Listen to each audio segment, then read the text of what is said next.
그럼 지금부터 정영애 여성가족부 장관 후보자 오후 인사청문회 현장 연결하겠습니다. 네, 국민의힘 서정숙 의원입니다. 정영애 후보자님, 네, 오전에도 다른 동료 의원님 낙태죄에 대해서 여러 견해가 있을 수 있습니다. 그리고 여러 법이 올라와 있는데 제가 거기에 대해서 그 법안 지금 발의되어 있는 것에 대해서 좀 의견을 묻고 싶습니다.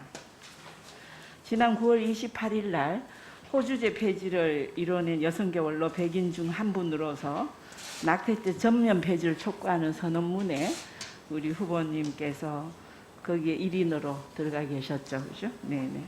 물론 뭐 개인이 가진 본래 소신과 일부 여성계 의견으로 뭐 여러 의견이 있을 수 있습니다. 그러나 이번 정부가 제시한 무제한 낙태 가능 기간 14주, 또 일정 요건 사유로 인한 낙태 가능이 24주 이내인 개정안에 그럼 전면 폐지를 동조하셨으면 반대하시는 입장입니까? 네, 정부 안에 대해서 반대하는 입장입니다. 14주, 24주 안에 반대하시는 입장입니까? 일단 여성계에서는 주수 제한 두는 거에 대해서는 반대를 하고 있고 예, 제가 아니, 그때 본인이 거기에 서명했을 이제 때는 그 의견에 대해서 동의를 했었습니다. 네네. 그런데 우리 후보자님은 국무위원으로서 지금 그 자격을 검증받는 위치고 앞으로 또 그런 과정을 거쳐서 만약 장관을 하시게 된다면 또 평소에 개인 의견과 다른 국민 전체의 또 의견과 또 여러 여성계의 의견과 또 국가의 미래 예. 또 우리 사회에 기본적으로 지켜져야 될 지속 가능한 윤리 질서 또 우리가 여러 가지로 지금 저출산의 늪에 빠져 있는 이런 거를 다 고려해서 그 생각은 좀 바뀔 수 있는 거죠. 개인적인 생각으로 정부 국무위원으로서 일을 할 수 있는 것은 아니라고 생각합니다. 네. 그렇지만 어쨌든 정부 안이 이미 그 사안에 대해서 만들어졌고 네, 또 약간의 여지는 있다고 봐도 되겠죠. 예, 뭐 네, 그 개인 생각을 끝까지 주장하면서 네, 일을 개인 할 수는 생각을 없다고 본인의 생각합니다. 공무에 예. 완전히 또 이입할 수는 없지 않습니까? 예, 예. 그래서 헌재 판결에 따르면 태아가 22주부터는 독립 생명체입니다. 그리고 지금 병원이나 산부인과 현장에서도 22주 된 태아는 그 산모 몸 밖에서 물론 도움은 받지만 의료계의 도움은 받지만 독립 생명을 이어갈 수 있습니다. 그 엄연한 생명체입니다. 그런데 태아의 독자 생존이 가능한 시기에 전문가들, 산부인과 닥터들의 의견을 반영해서 시간을 정하는 것이 그것이 산모의 건강에도 좋고 또 우리 생명 존중 사상에도 합치하는 일이거든요. 그래서 지금 여러 법안이 올라와 있습니다만은 지난 10월 8일 날 지난 12월 8일 날 국회 법사위 공청회에 이 여러 안들이 상정이 돼서 열띤 토론이 있었습니다. 그래서 22주에 태어난 이런둥이들의 생전 보고도 이어지고 있는 이런 것이 거론이 되면서 가장 또 본의원이 발의한 법안도 있거든요. 예, 알고 있습니다. 저는 이제 여러 법조계와 사회복지계 또 전문보건 의료인들의 의견을 다 담아내는 법안으로 제가 낸 법안이 임신 10주 이내에 강간 또는 중강간 이런 사회경제적인 이유일 때는 10주 이내는 본인이 원할 때 상담을 통해서 다 낙태를 자유롭게 하게 해주고 또 3일간의 숙려기간을 거치고 또 상담기관을 통해서 최소한의 상담을 하고 또한 그 상담에는 법률, 사회복지, 의료인들이 같이 참여를 하고 또 그 미성년자 자유낙태 연령 기준도 만 18세 이상으로 네네 지금 우리 사회가 너무 그런 좀 무책임한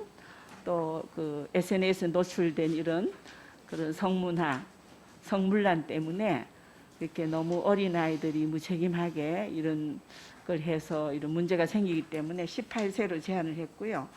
그리고 의사의 거부권도 제가 거기에 넣었습니다. 의사 또한 그 전문인으로서 인권이 있기 때문에 거부 시에 차별 금지하는 이런 거를 넣어서 지금 법안을 올려놨는데요. 결국은 그 아이가 그 산모 몸에서 10주가 지나면요 뼈와 이런 게 뼈가 형성이 돼서 그 아이를 소파 수술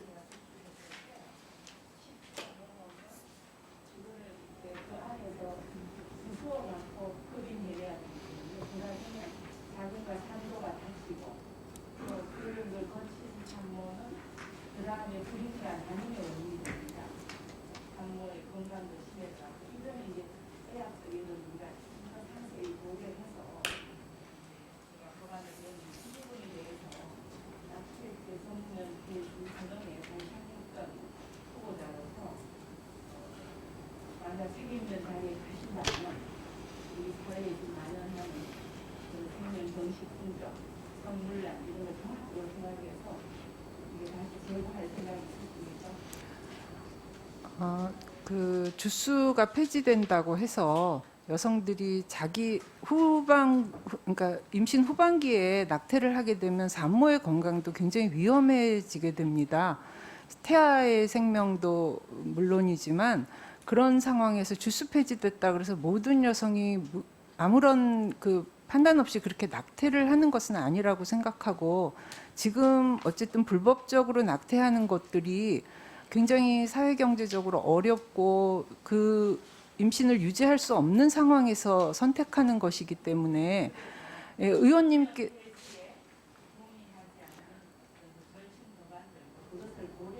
예. 예.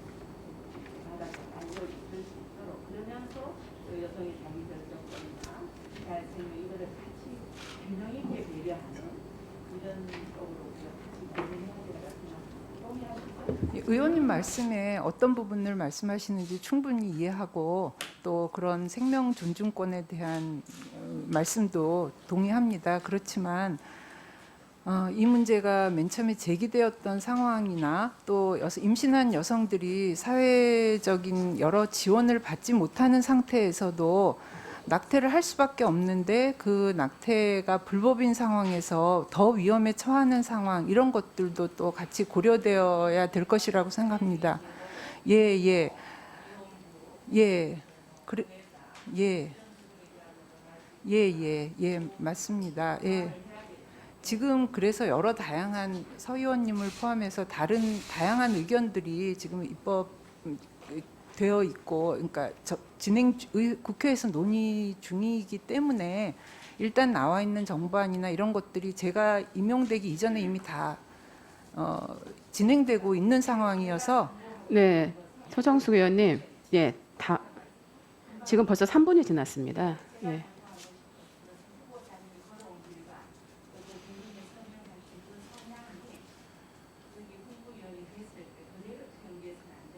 예, 충분히 고려하겠습니다. 예. 네, 수고하셨습니다.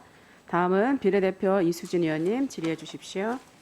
네, 여성존중 비례대표 국회의원 이수진입니다. 후보자께서 참 그 자리에서 많은 대답들을 열심히 이제 하고 계시는데 어쨌든 여성의 신체에 대한 자기 결정권 저는 매우 중요하다고 생각합니다. 예, 이제는 많은 시간이 흘렀고 자신이 판단한 것들에 대한 책임도 함께 가져가는 거고 우리 사회가 무엇을 지켜줘야 될 것인지에 대한 명쾌한 답을 이제는 줘야 되지 않나 저는 그렇게 생각을 하고요.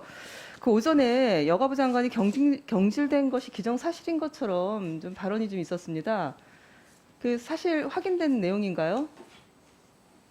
제가 알기로는 여가부 장관 경질이라는 건 확인된 바가 없습니다. 그렇죠? 예, 제가 혹시 실수했다면은. 네, 왜냐하면 제가 이거 말씀드리는 게 현 여가부 장관 입장에서는 이게 명예훼손으로 문제가 될 수 있다는 생각이 들어서 좀 제가 이거 발언을 통해서 예. 시정을 그 요청을 좀 드리겠습니다. 예. 그 코로나19 상황이 장기화되면서 가정 내 돌봄 필요가 매우 증가하고 있는 거 잘 알고 계시죠? 예. 현재 정부에서 아이돌봄 서비스를 시행 지원을 하고 있지만 제도가 굉장히 미비해요. 그래서 경제적인 부담이 커지고 있는 상황입니다. 2020년 아이돌봄 예산 불용이 10월 기준 약 30% 정도고요. 수요가 가장 많은 출퇴근 시간에 매칭할 아이돌봄이가 부족합니다. 코로나19로 인해서 갑작스럽게 예약 연계 취소도 그 원인 중에 하나로 보여지고요. 또한 인력 부족은 열악한 처우가 원인이기도 합니다. 게다가 코로나19 상황에서 연계 취소가 발생하면 그 피해가 고스란히 아이 돌보미에게 돌아가고 있어요. 이 아이 돌보미에 대한 추후 개선을 위해서는 여러 가지 그 좀 노력이 필요한데 제가 이번에 예산에 좀 반영을 하려다 실패했습니다. 코로나19 이후 현 실태를 정확하게 확인하시고 3년마다 실시하는 아이 돌보미 서비스 실태 조사를 빠르게 좀 실행을 해주셨으면 좋겠고요. 처우 개선을 위해서 예산 반영에 힘을 좀 써주셨으면 좋겠는데 이 부분에 대해서는 답변을 좀 같이 주시고요. 다음 슬라이드 주십시오. 위드 코로나 방역과 일상이 공존하고 있는 시대입니다. 지속적이고 체계적인 코로나19 대응을 위해서 국민의 생명과 신체를 보호하는 필수 노동자들이 계시죠. 이분들에 대한 국가 차원의 보호 및 지원 대책이 매우 필요합니다. 정부에서 이들에게 긴급 돌봄을 지원한다고 하는데요. 어제 그 보건복지부 장관 후보자 인사청문회에서 의료인 가족 돌봄 지원에 대해서 더불어민주당 신현영 의원의 질의에 대해서 보건복지부 장관 후보자께서 여가부와 협업을 해서 방안을 찾아보겠다고 말씀하셨습니다. 이에 대해서 여성가족부가 저는 주도적인 역할을 해야 된다고 생각을 합니다. 특히 보건의료 종사자의 자녀는 격리, 감염 위험 등의 이유로 학교나 친구 관계에 있어서 문제를 겪는 사례도 왕왕 발생하고 있습니다. 코로나에 맞서 싸우는 필수 노동자에 대한 인식 개선과 함께 이들 자녀에 대한 심리치료 그리고 시간 제한이 없는 돌봄 또 별도의 교육과 방역 치료를 받은 아이 돌봄이 배치까지 고려해서 코로나 필수의 인력 그 국가 돌봄 책임제를 시행해야 된다고 생각을 합니다. 이에 대한 후보자의 견해를 좀 말씀해 주시기 바랍니다. 예, 우선 그 뒷부분에 지적하신 그 의료 종사자 자녀에 대한 지원에 대해서는 전적으로 동의하고 가장 지금 코로나19 상황에서 최일선에서 고생하시고 있는 분들인데 그 가족들에 대한 지원은 당연히 그렇게 확대되어야지 된다고 생각하고요. 복지부 장관님 인사청문회에서 여가부하고 협의하겠다고 한 말씀도 들었습니다. 그래서 저희들도 지금 아이돌봄 서비스를 전담하는 부처로서 최대한 적극적으로 이 방안이 이 내용들이 실현될 수 있도록 노력하겠습니다. 네. 후보자님, 저는 그 용어 하나에도 철학이 담겨 있다고 생각하는데요. 여성가족부에서 여성 청소년 위생용품 지원 사업을 하고 계시죠? 네. 예, 이거를 저는 생리용품 지원이라고 바꾸자고 주장한 바가 있습니다. 후보자님 그 생각하시기에 생리라는 용어에 대해서 이게 부끄러운 용어라고 생각하십니까? 아닙니다. 네, 아니실 거라고 생각했고요. 이 지자체 여성 청소년 생리용품 지원 조례 제정 현황을 좀 보여드리겠습니다. 모두 보편적인 지원이고요. 결국 거주 지역에 따라서 어떤 여성 청소년은 보편 지원을 받습니다. 그러나 어떤 지역은 선별 지원을 받는 상황입니다. 이제 국가적으로 보편 지원에 나서야 된다고 생각을 하는데 어떻게 생각하시는지요? 그리고 여성 청소년에게 생리용품을 보편 지원하는 내용의 청소년 복지지원법 개정안을 제가 발의했습니다. 여가부가 이 안에 대해서 함께 목소리를 내주셔야 된다고 생각하는데 어떻게 생각하십니까? 예, 의원님 말씀하신 취지에 적극적으로 공감하고요. 여성 청소년의 건강권이라든지 인권 보장을 위한 지원이 보다 확대되어야 된다고 생각합니다. 그래서 이 부분에 대한 예산도 어느 정도 더 추가되어야 할 것인지 검토해보고 의원님과도 협의 드리도록 하겠습니다. 네, 수고하셨습니다. 다음은 존경하는 동작구을 이수진 의원님 질의해 주십시오. 네, 동작을 이수진 의원입니다. 제가 두 가지 질문을 드리겠습니다. 질문을 듣고 나중에 대답을 해주시면 감사하겠습니다. 후보자님, 작년 말에 유니클로 후리스 25주년 광고가 위안부 피해자들을 비하하는 내용으로 논란이 되고 있었다는 거 그 사실 알고 계실 겁니다. 그로 인해서 국민들이 분노를 하고 불매 운동으로 이어졌습니다. 그런데 지난 17일 여성가족부가 가족 친화 기업 인증제를 통해서 유니클로 운영사인 FRL 코리아를 가족 친화 기업으로 인증했습니다. 위안부 피해자들의 인식 개선과 지원에 중추적 역할을 하고 있는 여성가족부가 위안부 피해자분들을 모욕하는 광고를 내건 유니클로를 가족 친화기업으로 인정한 것이죠. 물론 이제 가족 친화기업 인증제가 자녀 출산, 양육 지원, 유연근무제도 이런 뭐 가족 친화 직장 문화 조성에 모범에 되는 기업을 인증하는 제도인 것은 알고 있습니다만은 해당 기업이 이제 그래서 그 기준을 달성을 했으니 인증을 한 건 맞겠죠. 하지만 사회적 인식과 무리는 고려를 하지 않고 인증 기준만 맞으면 무분별하게 인증해도 되는 것인지, 인증 절차 심사를 한국경영인증원에서 진행하니 여성가족부는 책임이 없는 것인지 이 부분에 대해서 궁금하고, 여성가족부의 가족 친화기업 인증을 받게 되면 220개의 인센티브를 제공받습니다. 출입국 우대카드를 발급받고 제품 포장이나 용기에 가족 친화기업 인증마크 사용이 가능해지죠. 뿐만 아니라 정부 및 지자체 사업자 선정 시 가점까지 받게 됩니다. 장관이 되시면 가족 친화기업 인증 철회를 하실 계획이 있으신지, 인증 기준 개선을 통해서 인증 취소를 검토하실 의향이 있으신지 말씀을 해주십시오. 그리고 두 번째, 스토킹 범죄에 대해서 질문을 드리겠습니다. 12월 12일에 지난 70대 남성이 30대 여성에게 수개월간 사귀자고 요구하면서 스토킹을 하다가 염산을 뿌린 사건이 발생했고, 2달 전 전주에서도 20대 남성이 몇 년 전부터 스토킹한 여성의 집 근처에서 사제 폭발물을 터뜨린 일이 있었고, 지난 7월에도 30년간 대학 선배 여성을 스토킹하고 협박한 남성에게 법원이 징역 1년 6개월을 선고했는데 그 스토킹 행위를 처벌하지 않고 4년간 협박성 문자 메시지를 보낸 것으로 협박죄가 적용이 됐을 뿐이었습니다. 경찰청 자료에 따르면 지난해 스토킹 범죄 건수가 583건에 달하고 있습니다. 스토킹을 경범죄로 처벌하기 시작한 2013년 312건에 비해서 2배가량 늘어난 수치입니다.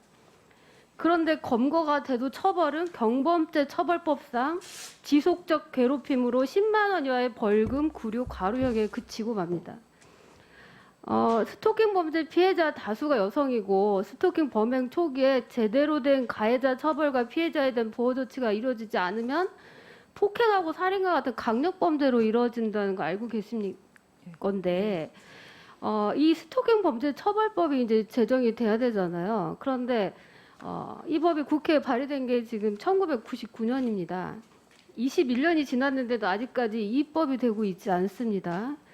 장관님께서 그 부분에 대해서 어떻게 생각하시고 계시는지, 장관이 되시면 스토킹 처벌법에 대해서 강력한 의지가, 제정 의지가 있으신지 답변을 해주시기 바랍니다. 예.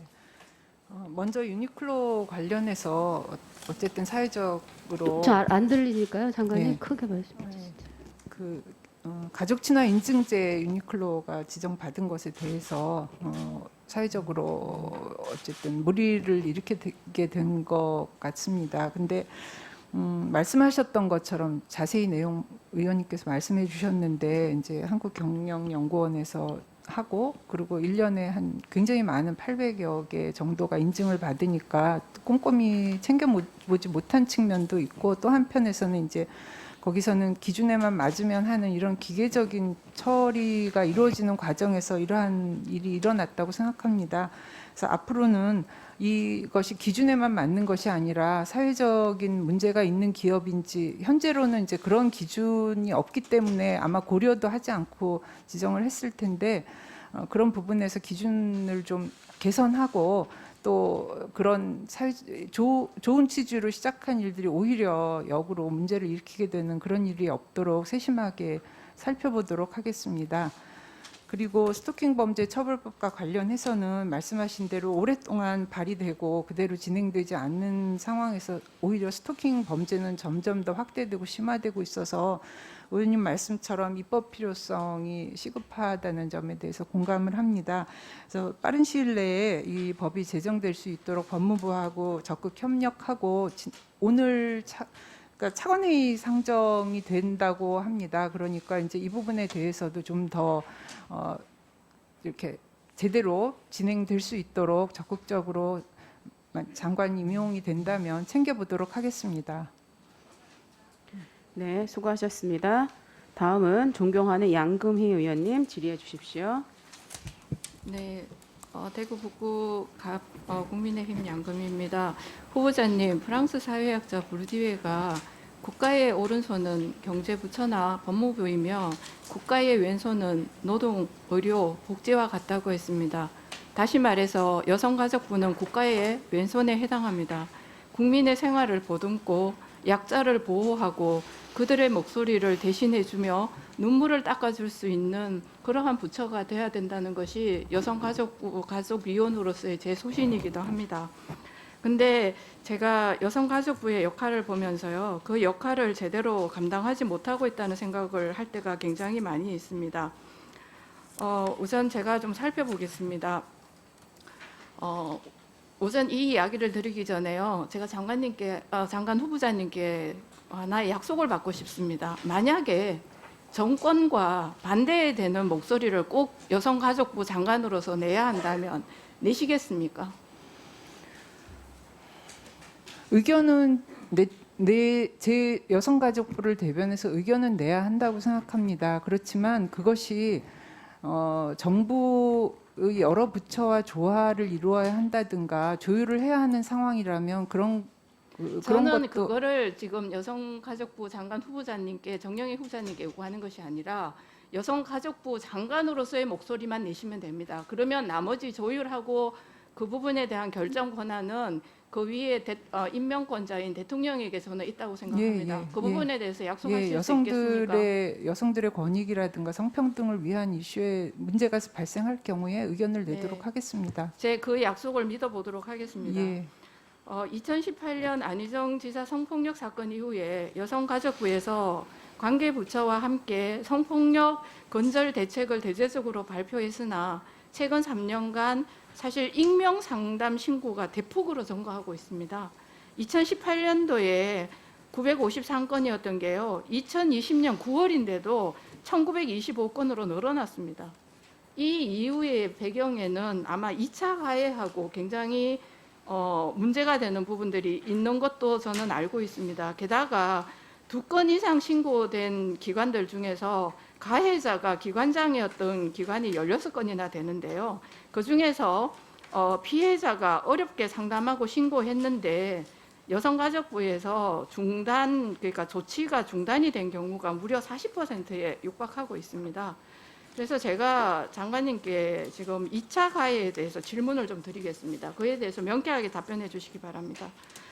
안희정 전 지사의 모친상에 대통령, 정부, 정당, 부처 명의의 조화 조치권에 대해서 후보자의 견해는 무엇입니까?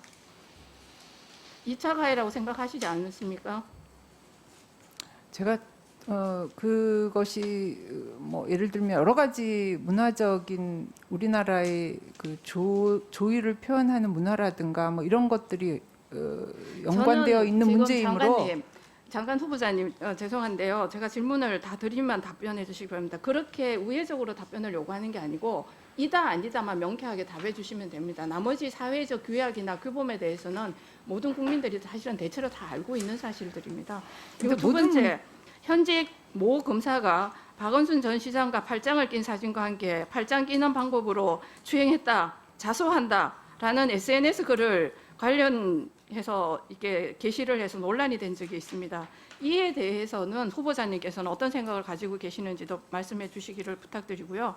그다음에 어제 박원순 시장 그 휴대폰 포렌식이 끝났다고 했습니다. 근데 사실 조직 문화 개선을 위해서 그 비서실에서 조직적으로 성추행을 방조한 의혹에 대한 포렌식은 진행하지 않았습니다. 그 부분에 대한 후보자님의 의견도 말씀해 주시기 바랍니다. 3가지입니다. 2차 가해에 관한 겁니다. 일단 2차 가해에 관해서는 모든 것이 현재 그 여성폭력 방지 기본법에 의하면 모든 뭐 피해자 입장에서 그러니까 문제를 심화시키는 상황이라고 인지하더라도 법에 따르면 피해자를 비난하거나 특정할 수 있도록 하는 행위 또는 피해자의 신원과 정보를 공개하는 행위에 국한되어 있습니다. 그래서 앞으로 그 2차 피해의 정의나 이런 것들이 좀 더 유연하게 변화되어야 된다고 할 수 있지만 지금 말씀하신 첫 번째 사례 같은 것은 여기에 해당되는지에 대해서 조금 의문이 듭니다, 개인적으로. 그리고 두 번째 그 팔짱 낀 행위에 대해서는 저는 좀 약간 2차 가해 경계선에 있는 그런 행위라고 생각이 되고요. 그다음에 이 포렌식과 관련해서 그것은 이제 경찰에서 그 사망과 관련된 부분, 저도 기사를 통해서밖에 보지 못했는데 그 부분에 대해서만 그러니까 그 살펴보기로 했다 하는 것 이외에 다른 정보가 없어서 지금 의원님께서 말씀하신 그 부분에 대해서는 정확하게 답변을 드리기가 어렵습니다. 최근에 제가 저희 업무 파악하고 하느라 최근 이슈들에 대해서 좀 꼼꼼히 챙겨보지 못한 부분에 대해서 좀 양해해 주시면 감사하겠습니다.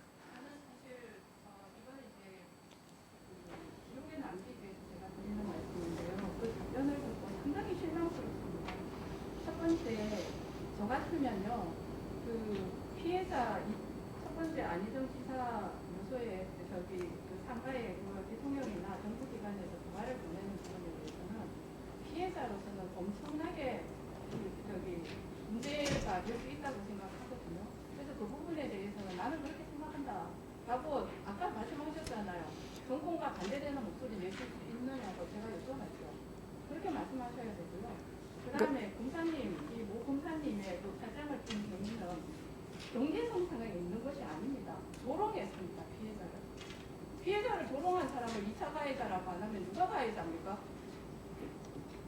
그리고 세 번째, 서울시의 조직 문화가 굉장히 문제가 돼서 여성가족부에서 많이 조사도 나가고 교육 프로그램도 운영하고 하셨지 않습니까? 예, 그렇습니다. 그랬는데 그 부분에 대한 경위를 밝히는 문제에 있어서 여성가족부가 되면 밝혀달라고 요구를 당연히 하실 수 있어야 됩니다. 밝히고 안 밝히고 하는 문제는 검찰과 경찰 내부의 문제지만 여성가족부에서는 밝혀달라고 얘기할 수 있어야 된다는 것이 저의 뜻입니다. 이상입니다.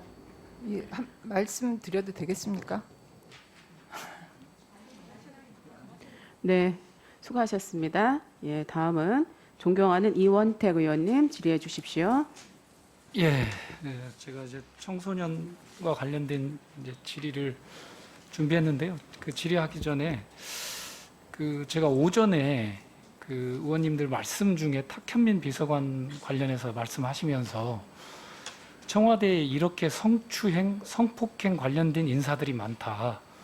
반드시 검증하셔서 다 내보낼 수 있도록 촉구한다는 말씀이 계셨습니다. 그래서 이 부분에 대해서 과연 청와대에 성추행, 성폭력 관련된 인사들이 많다는 것이 사실인 건지, 그렇게 단정하는 것이 적절한 건지, 이건 과도한 주장이 아닌 건지에 대한 생각이 좀 들었습니다. 그리고 제가 점심시간 동안 청와대 관련 기사를 성추행, 성폭력 관련 기사를 다 검색을 해봐도 나오지는 않았다는 말씀을 드리고, 두 번째는 탁현민 비서관의 책 내용에 대해서는 저도 부적절하고 문제가 있다고 보고 있습니다. 그러나 그 탁현민 비서관 자체도 성추행이나 성폭력으로 기소되거나 그런 사실은 없는 걸로 제가 언론이라든가 방송 체크를 통해서 봤습니다. 오히려 특정 신문에서 성추행범으로 몰았다가 손해배상을 500만 원 이렇게 손해배상을 받은 걸로는 거꾸로 나와 있습니다. 그래서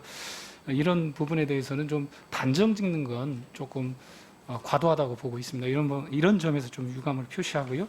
그러면서 이제 제 질문 좀 진행하겠습니다. PT 좀 띄워주시겠습니까? 청소년 자해 장관님. 네.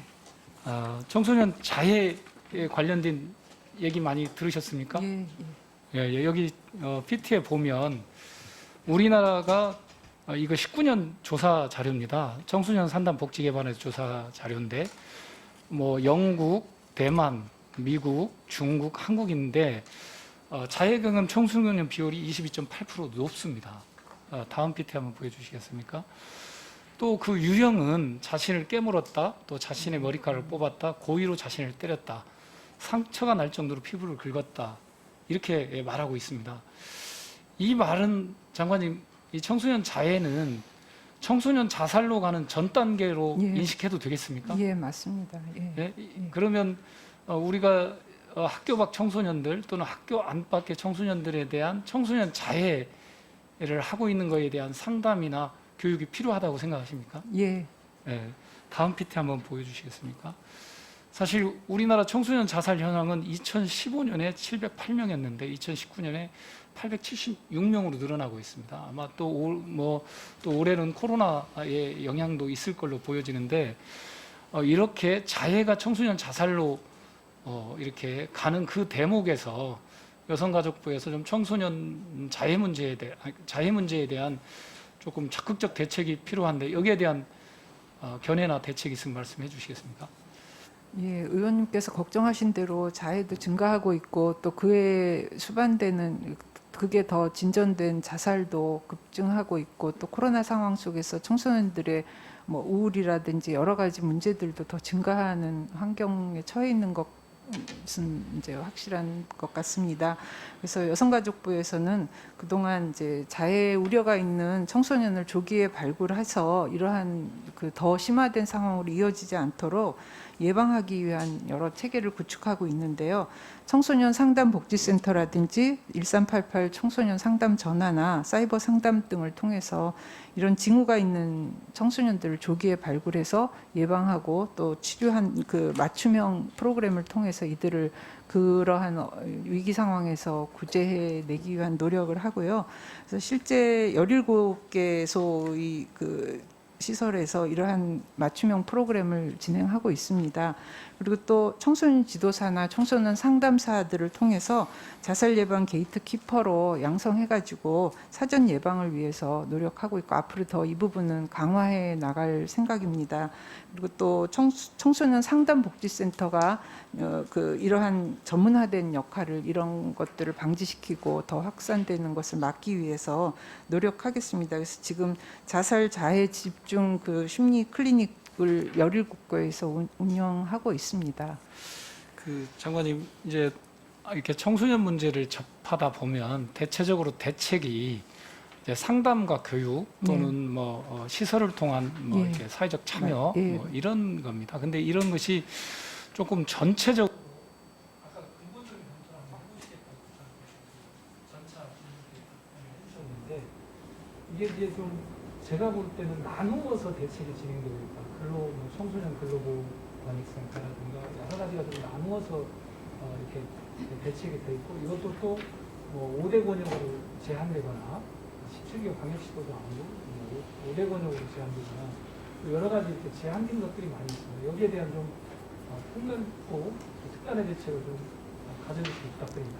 예, 지금 보고받은 것들을 토대로 해서 또 의원님 말씀하신 이런 내용을 중심으로 앞으로 임용이 된다면 적극적으로 말씀하신 부분이 개선될 수 있도록 노력하겠습니다. 네, 네, 수고하셨습니다. 다음은 존경하는 임오경 의원님 질의해 주십시오. 네, 더불어민주당 경기 광명갑 임호경 의원입니다. 후보자님께서는 베르테르 효과 뜻 알고 계시나요? 베르테르라는 뜻 알고 계시나요?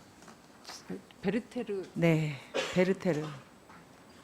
베르테르라는 따라하기, 무언가 누군가가 한 명이 하게 되면 그거를 따라하거나. 예, 들었습니다. 네, 미디어를 통해 많은 최근 연예인들이 자살 사건이 보도되고 있습니다. 작년과 올해 썰리, 구하라, 오인혜, 박지선 등 여성 연예인들의 자살로 안타깝게 생을 마감했고 많은 국민들이 충격을 받았던 거 기억하시죠? 예. 네. 하지만 미디어에 비춰지지 않았지만 일반 국민들의 극단적인 선택 또한 끊이지 않고 있습니다. 네. 코로나 블루라는 시대상에도 불구하고 다행히 전년 대비해서 전체 자살자 수는 약 5%는 줄었다고 합니다. 하지만 올해 제가 말씀드리고 싶은 것은 올해 1월부터 9월 사이 여성들의 자살 건수는 얼마나 되는지 혹시 알고 계시나요? 예, 알고 있습니다. 제가 지금 말씀드릴게요. 여성의 경우에는 무려 3,023건으로 전년 대비 오히려 예. 4.8%가 늘었습니다. 네, 이 중에서도 더 충격적인 것은 20, 30대 여성들의 자살률이 해마다 계속해서 증가하고 있다는 것입니다. 보건복지부 자료에 따르면 올해 1월에서 6월까지 20대 여성 자살자는 296명으로 작년 동기 후 207명보다 43%가 증가했습니다. 후보자께서는 젊은 여성들의 자살률 증가 원인이 무엇이라고 생각하십니까? 그 자살자 수는 물론 남성이 많지만 특히 위원님께서 말씀하신 것처럼 이 코로나 상황 속에서 여성들의 자살률이 굉장히 급격하게 증가하고 있어서 이에 대한 대책이 시급하고 또 인터넷에서도 뭐 조용한 학살 등 뭐 이런 인터넷 동영상도 이렇게 많이 보고 있고 이런 상황인데 실제로 어쨌든 이 상황 속 고용 불안이라든지 또 여러 가지가 돌봄 있겠죠. 부담이 네, 누적된다든지 이거 제가 말씀드린 건 20, 30대 여성들에 대해서인데 제가 더 추가적으로 좀 말씀을 드려볼게요. 작년 한국보건사회연구원 콜로키움에서 발표되었던 내용에 따르면 최근 20, 30대 여성의 자살률이 과거 20, 30대 여성에 비해 5배 이상 높았다고 합니다. 화면 한번 봐주세요. 자살률 증가폭을 성별과 연령에 따라 분석한 결과를 보면 20, 30대 여성의 자살률은 지난 30년간 연평균 약 5%씩 높아졌습니다. 75세 이상 노인층을 제외하면 20, 30대 여성의 자살률 증가폭이 가장 높게 나타나고 있는 것입니다. 정말 우려스러운 일입니다. 후보자님 또한 어떻게 생각하시는지 우려스러운 거 맞죠? 예, 네, 지금 우려스럽습니다. 심각합니다. 네. 예. 또 하나 한국과 일본 20, 30대 청년의 자살률을 비교 연구한 결과를 한번 화면을 통해 보시죠. 이 표를 보시면 우리나라 20, 30대 여성, 즉 1982년생부터 1996년생 여성들의 자살 사망자 비율은 평균 6.3%입니다. 일본의 동년배 여성들의 2.5배에 비해 월등히 높음을 알 수 있습니다. 20, 30대 여성들은 우리 사회 발전의 원동력이자 희망이지만 지금 이들 세대는 너무나 힘든 상황에 내몰리고 있다라고 볼 수 있습니다. 좋은 회사, 입사를 위해 스펙을 쌓아도 취업이 안 되는 청년 여성들이 한숨을 쉬고 있고 코로나19 때문에 집에서 자녀 양육을 전담하거나 재택근무하면서 돌봄, 노동까지 맡아야 하는 여성들은 갈수록 더욱 우울해지고 있습니다. 서울시 코비드19 심리지원단장의 말에 따르면 20대 여성 자살 시도자 수, 위기상담 전화 건수 등이 계속해서 늘고 있다고 합니다. 예, 이런 거는 좀 참고를 좀 해주시고요. 장관님이 되신다라면 이러한 젊은 여성들을 비롯한 여성들의 안타까운 자살을 예방하는 데 힘쓰셔야 된다고 생각을 합니다. 예. 네, 특히 20, 30대 여성들의 자살률을 낮추기 위해 후보자가 어떠한 정책을 대안을 가지고 계신지 제 질의가 끝나면 말씀해 주시고요. 우선 제 개인적인 제가 견해를 한 가지 말씀드린다면 여가부에서 자살의 주된 원인들을 명확히 파악해 주시고 이에 대한 사회적 해결책을 모색하여 사후 약방문식이 아닌 선제적 대응이 더 중요하다고 저는 생각을 합니다. 단순 자살 예방 교육에서 벗어나 위기 관리 능력, 멘탈 강화 등 능력 등을 센터가 아닌 학교 의무 교육을 접목시켜서 실시해야 한다고 보는데 후보자의 생각은 어떠신지 마지막 답변 부탁드립니다.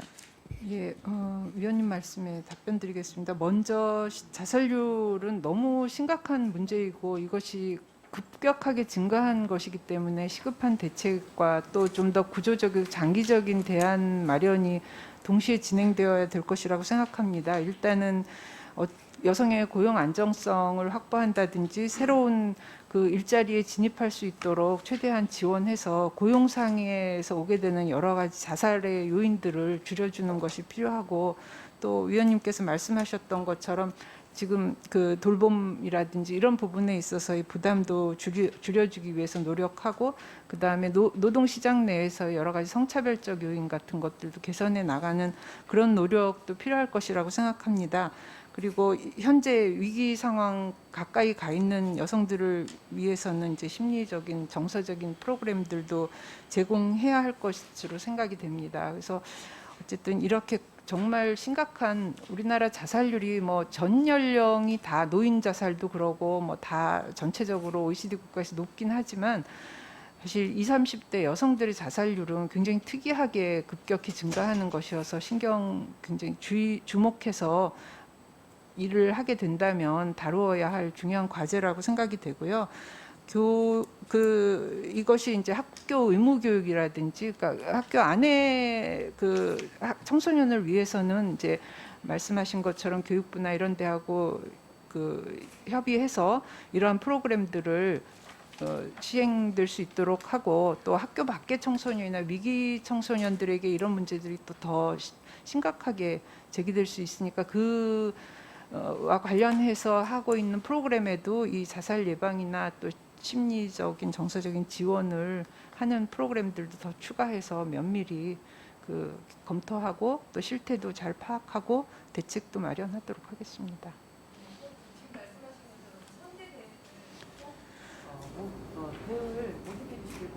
예, 알겠습니다. 네, 수고하셨습니다.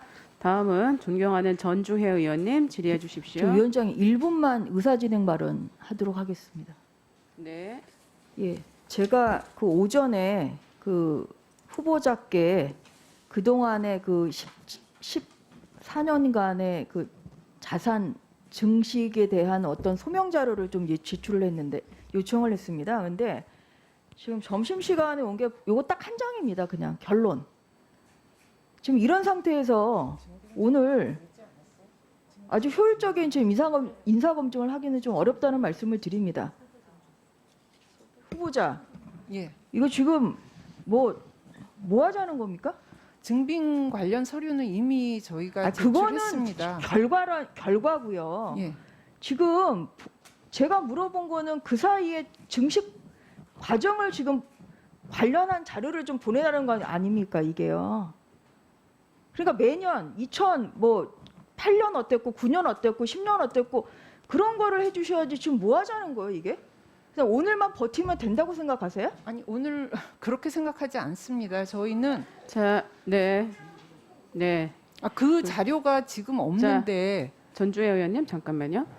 그 지금 아마 전주혜 의원님이 요청한 그 자료와 지금 후보자께서 내신 부분이 좀 차이가 있는 것 같습니다. 예, 예. 그래서 지금 이렇게 하실 게 아니고 이게 보좌진이나 해서 상세히 의논해서 원하시는 내용의 폼과 혹시 또 제출하셨으면 그것도 또 포함해서 다시 제출하실 수 있도록 그렇게 좀 노력을 해주시기 바랍니다. 예, 자료를 또 아까도 말씀드렸지만 자료 제출을 우리가 기본적으로 해야 되는 거니까 설명이 필요한 부분이 있으면 설명을 드리고 그 다음에 붙여야 될 뭐 자료가 있으면 붙이고 일단 그렇게 해주시기 바랍니다. 예, 알겠습니다. 네, 전주혜 의원님 이제 네. 질의해 주십시오. 이제 그 앞서 그 다른 의원님께서 경질의 의미에 대해서 물어보셨는데요. 일단 경질이라는 것은 기존의 자리나 직위를 다른 사람이나 사물로 바꾸거나 대체한다 이런 의미입니다. 그렇기 때문에 결국은 교체 이런 경질 다 비슷한 유사한 의미로 사용하고 있다는 말씀 모두 드리겠습니다. PPT 보면서 설명드리겠습니다.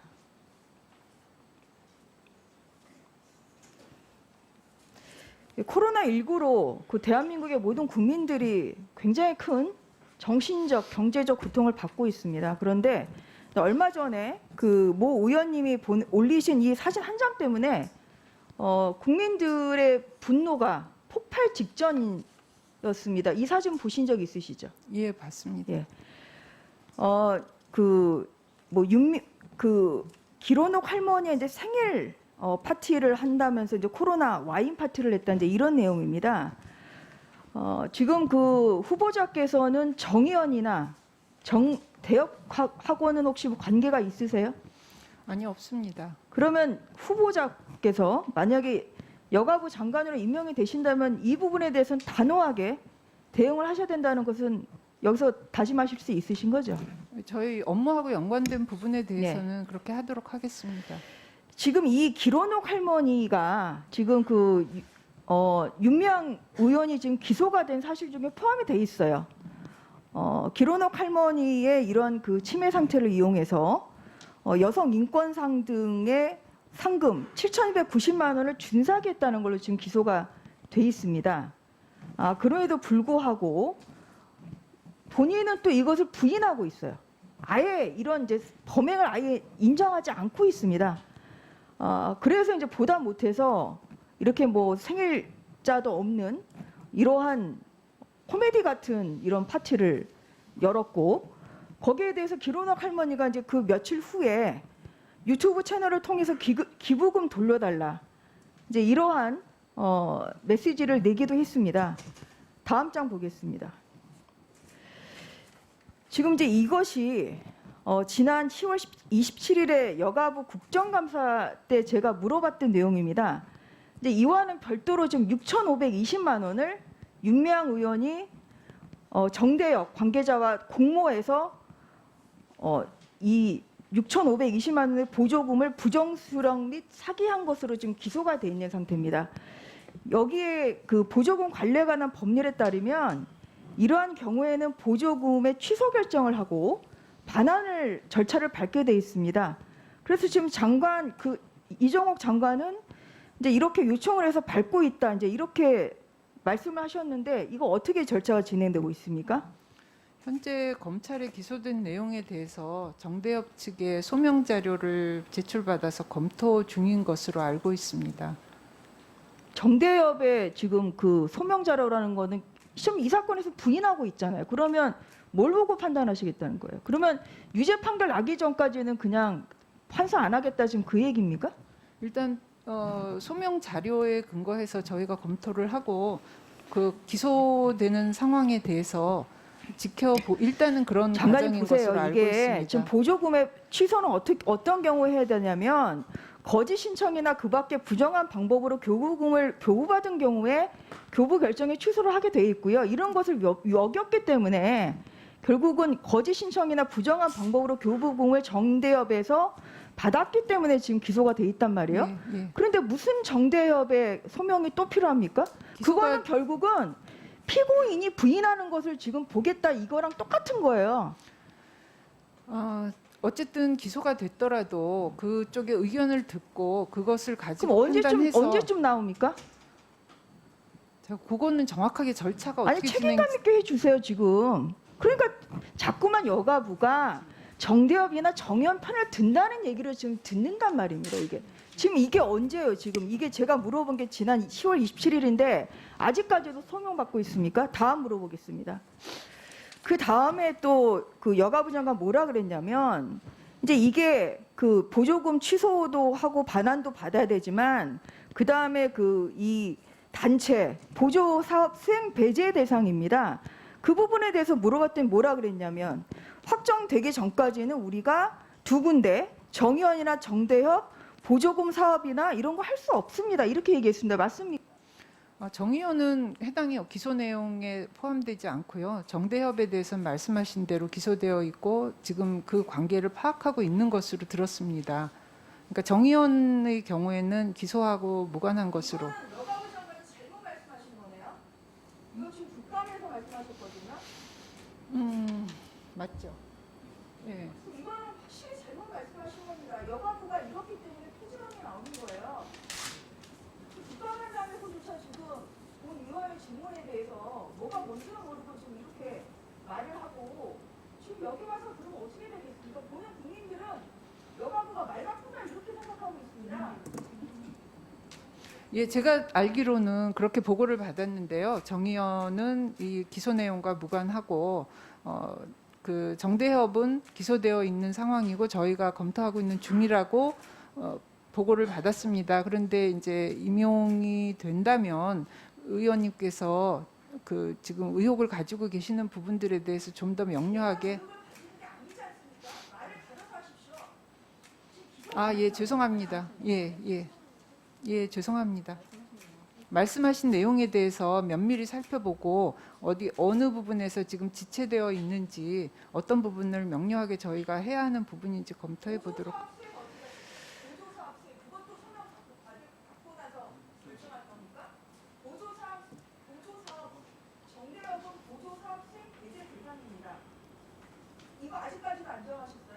정대협과 관련돼서 더 이상의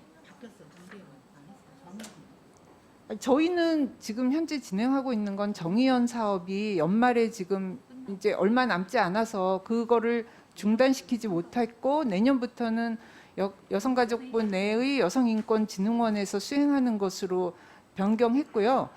정대협과 관련된 부분은 이제 수사가 그 기소가 법적 절차가 진행되는 것입니다. 그러니까 정의연의 경우에는 관련이 없기 때문에 일단 그것을 중단시킬 수는 없어서 나머지 한 2달 정도는 그냥 사업을 수행했던 것입니다.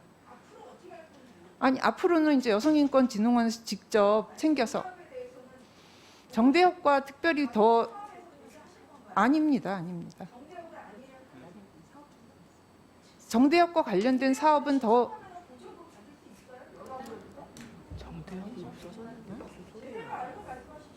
일단 정 의원은 말씀드린 바와 같고요. 정대협에 대해서는 지금 만약에 뭐 기소된 것이 이제 불법적인 것으로 드러난다면은 더 이상 자격이 없어지는 것이죠. 자, 전주혜 의원님, 네, 정리 좀 해주십시오. 아니, 그러니까 다음에 또 질문하실 수 있습니다.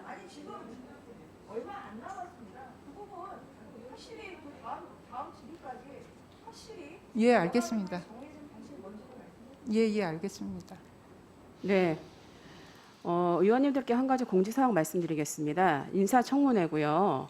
후보자는 후보자로서 정확하게 말씀하셔야 하지만 의원님들께서도 표현이나 발언이나 이런 부분 특별히 신경 써주시기 바랍니다. 안내해드린 대로 기다리십시오. 안내해드린 대로 지금 국회 방송으로 다 생방송으로 지금 진행하고 있습니다. 말씀하십시오. 방금 말씀하신 건 이거 야당 의원들한테 지금 재갈을 물리는 듯한 그런 느낌을 받습니다. 후보자에 대해서 당연히 국회의원으로서 품위 지켜가면서 질의를 합니다.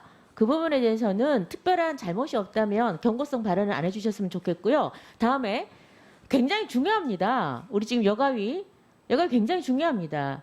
우리 시대에 맞는 장관 잘 뽑아야 됩니다. 그래서 저희가 지금 뭐 딴지를 거는 게 아니라 생각들을 지금 검증해 나가는데 사실상 우리 뭐 늘 얘기하는 거지만 우리 국회의원들한테 3분, 4분 이거 너무 힘듭니다. 그래서 답변할 기회는 좀 시간이 초과되더라도 의원들이 이거 다시 오는 기회 아니지 않습니까? 그리고 당연히 야당은 야당으로서 지금 정부 여당에 대한 장관에 대해서는 좀 치밀하게 질의를 할 수 있도록 약간의 배려를 좀 해주셨으면 감사하겠습니다. 네.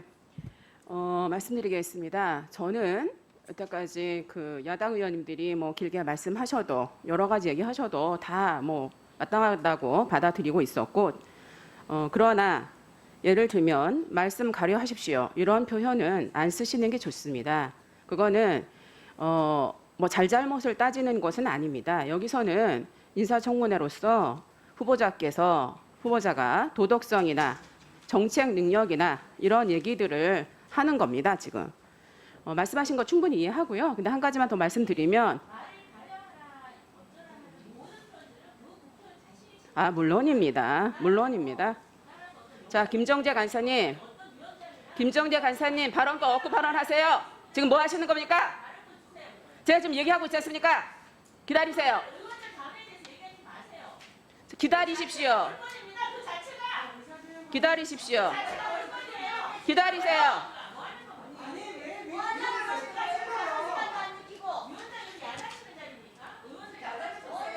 자, 기다리세요. 네, 기다리십시오. 네, 그 야당 간사님의 말씀 잘 알아듣겠고요. 저는 이제 다음 3차 질의가 또 있기 때문에 그때 말씀하시라는 얘기였습니다. 계속해서 질의하도록 하겠습니다. 그리고 말씀하신 것도 충분히 이해해서 더 길게 얘기하셔도, 근데 여러분 잘 모르시지만 마이크 끝나도 제가 한 3분 정도씩 더 하셔도 그냥 기다리고 있었습니다. 참고로. 예, 질의 계속하도록 하겠습니다. 다음은 존경하는 최혜영 의원님 질의해 주십시오. 네, 최혜영입니다. 먼저 모두 다 인사청문회 할 때는 다 준비도 많이 하고 할 말도 많이 있습니다. 하지만 그 시간을 지키려고 노력하는 의원도 있기 때문에 말씀하신 것처럼 3차, 4차 다 질의가 있어서 시간은 조금 지킬 수 있도록 하는 방법을 좀 생각을 해주시길 바랍니다. 네, 후보자님 네, 질문하겠습니다. 제 발언 시간입니다. 네, 후보자님, 장애 부모와 관련해서 지금 현재 어떤 지원이 있는지 알고 계십니까? 현재 장애 부모에 대해서는 이제 출산 초기 양육 지원하고 학령기 아동이나 청소년 자녀 양육에 대해서 돌봄 양육 이런 네. 것들이 되고 있지만 굉장히 미흡한 것이 사실입니다. 네, 맞습니다. 현재 지금 출산 및 초기 양육 지원에만 그치고 있고요. 이것도 역시 뭐 일회성이라든지 단기적으로밖에 진행이 되지 않습니다. 복지부에서 실태조사한 결과를 보면 만 49세 이하 장애 여성에게 필요한 서비스가 뭐냐고 설문을 조사를 했습니다. 그랬더니 답변이 임신이나 출산 관련 교육 및 정보 제공을 받고 싶다. 그리고 두 번째는 장애 양육 지원 서비스, 그리고 자녀 교육 도우미 지원이 우선적으로 필요하다라고 이렇게 답변이 왔었습니다.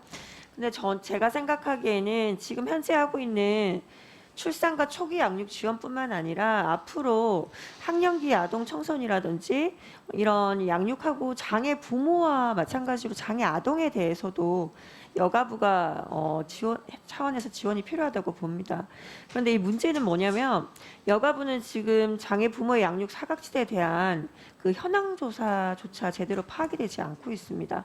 그러다 보니까 예를 들자면 그 출산한 장애 여성이 홀로 산후조리를 하는 경우, 또는 장애인 한부모가 홀로 아이를 양육하는 경우, 그리고 장애 부모가 장애가 있는 자녀를 양육하는 경우, 이런 등을 적극적으로 찾아내고 맞춤형 지원을 할 수 있도록 해야 되는데 아직 여가부 차원에서는 실태 조사가 되어 있지 않아서 여기에 대해서 어떻게 생각하고 계십니까? 아마 여성가족부 업무와 보건복지부 업무 사이에 사각지대가 발생하고 있는 것으로 생각합니다. 복지부의 그 장애 아동이나 또는 뭐 장애 부모에 대한 것과 저희가 부모나 아이 지원하는 것을 잘 크로스 체크하면서 빠진 부분들에 대해서 현황 잘 파악하고 지원 방안을 확보해 보도록 하겠습니다. 네, 후보자님이 꼭 기억해 두실 게 장애 여성은 여성이어서 장애여서 이중적 차별을 많이 받고 있습니다. 그런데 지금 현재 보면 사업에서도 차별을 받고 있는 거나 마찬가지입니다. 복지부에서 해서 여가부에서 해서 이렇게 서로 지금 핑퐁만 하고 있기 때문에 좀 여가부 입장에서 여성가족에 관련해서는 좀 적극적으로 대처를 부탁드리겠습니다. 네, 다음은 요즘에 TV 채널을 돌리다 보면은 아동이 출연하는 프로그램을 많이 볼 수 있습니다. 그런데 그 아동 청소년 출연자의 권리 보호가 부족해 보입니다. 화면 보시면 얼마 전에 종편에서 한 프로그램인데요. 그 변성기로 병원을 찾았는데 이 미성년자 출연자에게 의사가 하는 얘기가 걸러서 말씀드리자면 음모가 자랐냐는 등의 성기를 영상케 하는 뭐 그림을 넣는다거나 이런 게서 큰 논란이 된 적이 있습니다. 그래서 이렇게 부적절한 내용이 여과 없이 방송이 될 경우에는 사실 미성년자 출연자에게는 성적 수치심이 느낄 수 있고요. 씻을 수 없는 상처가 남을 수도 있습니다. 그래서 미성년자 출연진에 대한 성희롱 문제는 사실 뭐 오늘 내일 어제 내일 문제가 아닌데요. 그래서 그 지난주에 방송통신위원회에서 그 미성년자 출연자에 대한 보호를 강화하기 위해 그 방송 출연 아동 청소년 권익 보호를 위한 가이드라인을 만들었습니다. 그래서 이게 지금 1월부터 시행 예정으로 보이는데요. 여가부에서도 이렇게 반복적인 문제를 조금 적극적으로 책임져야 된다고 생각하는데 여기에 대해서는 어떻게 생각하십니까? 예, 위원님 말씀하신 대로 이제 12월 18일부터 이 가이드라인 발표하고 1월 한 달 후에 시행이 될 예정이어서 좀 더 이제 제재 수단은 마련이 되었는데 제대로 현장에서 실효성 있게 작동하는지 잘 지켜보겠습니다. 그뿐만 아니라 이 아동 청소년이 이렇게 그 현장에서 그 노동권이라든지 이런 것들이 침해되었을 때 제대로 그것에 대해서 문제 제기하지 못하는 이런 측면들도 있기 때문에 한편에서는 이제 권리 의식을 갖도록 그런 교육이나 이런 프로그램을 진행하고 또 한편에서는 연예기획사나 이런 쪽에서 그 법적인 의무를 준수하도록 하는 이런 노동인권과 관련된 프로그램들도 같이 진행하도록 하겠습니다. 네, 수고하셨습니다. 다음은 존경하는 이양수 의원님 질의해 주십시오. 저 의사 진행 발언 네. 잠깐만 하고 하겠습니다. 그 오전 질의 시간에 제가 코로나 때문에 여당 의원님들이 밖에 나가 계신 거를 모르고 후보자하고 안 친해서 나가 있는 거 아니냐 이런 말씀을 드려서 혹시 속상하신 의원님들이 있으면 이 자리를 빌어서 사과드리고요. 그리고 위원장님께서 제 발언이 다 끝나고 그걸 자세히 설명해 주셔서 중간에 이렇게 끊거나 이러지 않으시고 해주셔서 감사드립니다. 감사합니다. 앞으로도 우리 여가위가 국회의 품위와 위신을 지키는 그런 국회가 됐으면 합니다. 질의 시작할게요. 네, 다시. 예. 그 오전 질의 때 우리 후보자께서 여성학 박사 1호라는 그런 신분으로 충북 첫 여성 정책관이 됐는데 도의회 회의록을 보면 여성 정책관으로서 크게 능력을 발휘 못하고 오히려 미진한 부분이 많았다. 그럼에도 불구하고 2004년 2월에 인수위를 거쳐서 청와대 균형인사 비서관으로 가게 돼요. 그러니까 어떻게 이렇게 막 가게 됐을까? 능력이 출중하면 가게 되는 게 맞는데 한간에 후보자의 배우자께서 이해찬 국무총리와 절친한 친구라고 이야기가 되고 있는데 사실인가요? 친구인가요? 아니신가요? 대학교 동창입니다. 동창. 친하신가요? 안 친하신가요? 그건 뭐 사적인 것에 대해서 사적인 거고요. 적절하지 않은 것 같습니다. 배우자분께서 담쟁이 포럼, 문재인 대통령 외곽 조직이죠. 담쟁이 포럼과 지역 미래 포럼 등에 참여하셨나요? 부군께서? 굉장히 소극적으로 일부 참여한 것은 사실입니다. 네.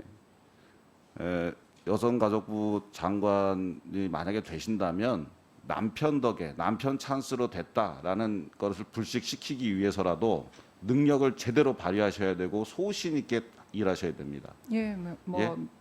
그 충북도 의회처럼 여성들은 집에만 있으라고 그래 그런 거에 알았습니다라고 답변하시다가는 큰일 납니다. 혹시 제가 이 후보자께서는요 이제 일을 해 나가는 과정에서 상부에서도 청와대나 총리실에서 여러 가지 압력이 올 수도 있고 여러 가지 압력 단체들이 후보자를 압력을 가할 수도 있고 그래요.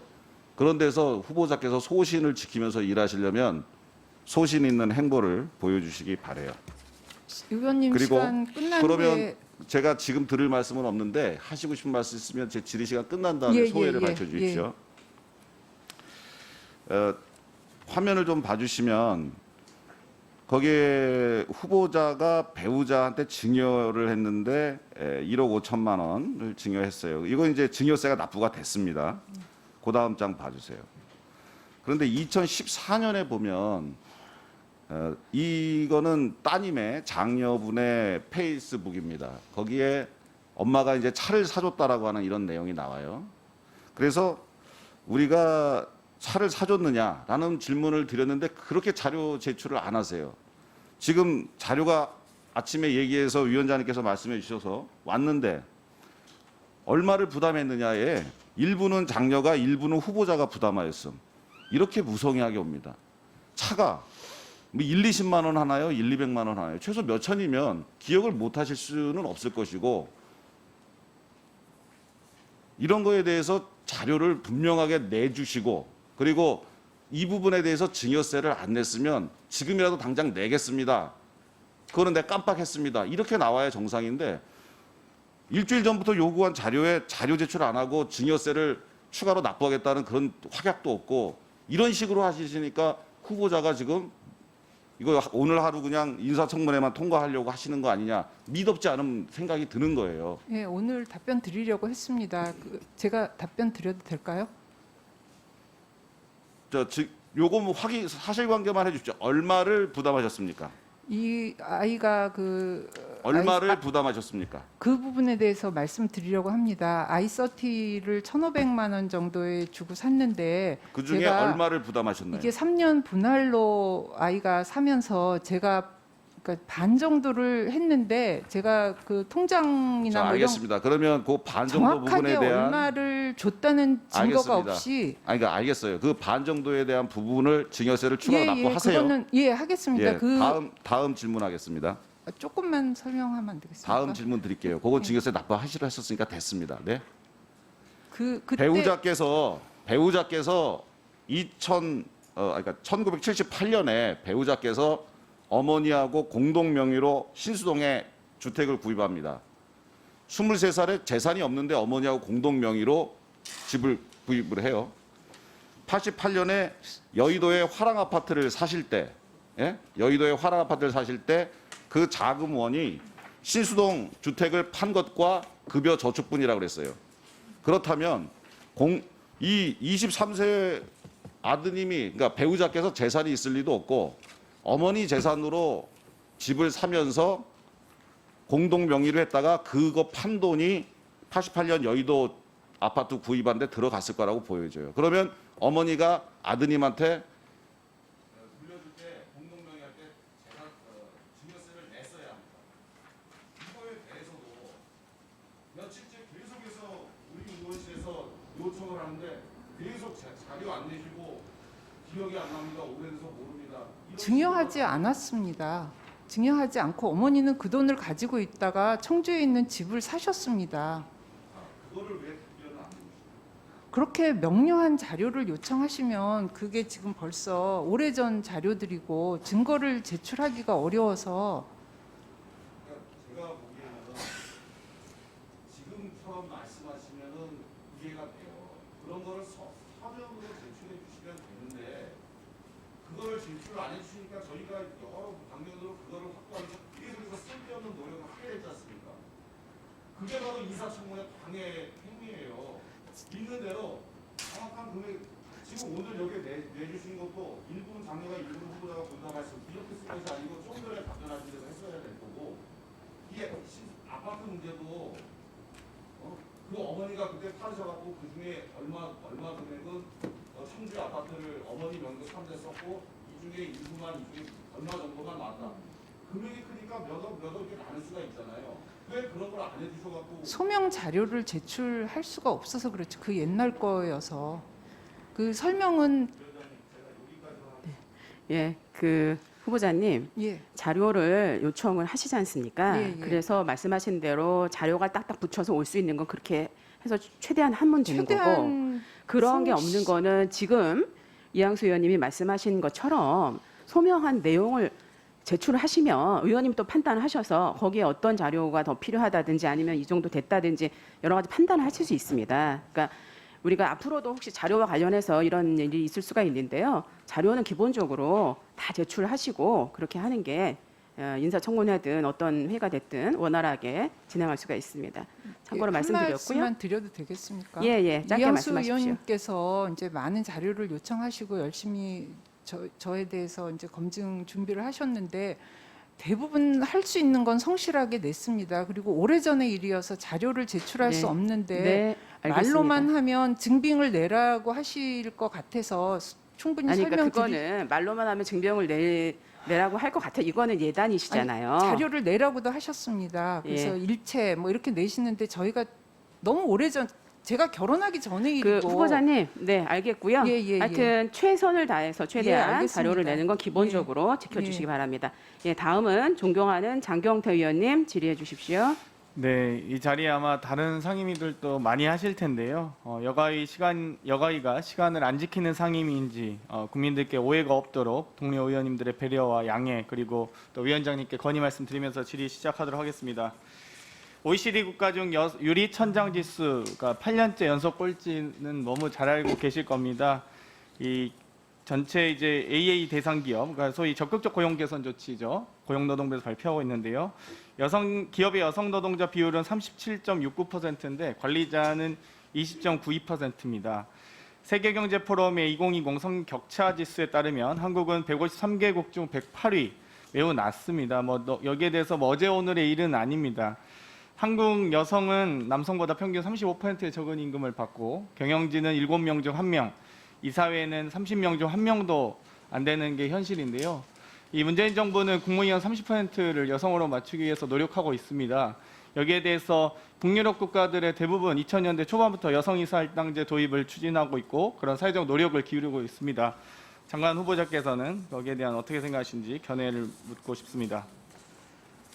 이 현 정부에서 이제 최초로 여성 장관 할당 비율을 충족시키기 위해서 노력했고 지금 현재 조금 약간 그보다는 낮아지게 될 수 있겠지만 그뿐만 아니라 나머지 부분에서도 이제 위원회라든지 이런 다양한 부분에서 적극적으로 노력했고 그 결과 비율도 많이 올라갔다고 생각합니다. 그뿐 아니라 이제 여성 인재 DB 같은 것들도 적극적으로 구축해서 그런 것들이 추천 자료로 활용되고 임용되는 데 도움이 될 수 있도록 그렇게 노력을 해온 것으로 알고 있습니다. 네, 이제 풀도 잘 가동해서 노력을 해주시리라 보고요. 이 코로나 블루 상황입니다. 코로나 위기 상황에서는 항상 늘 어려울 때는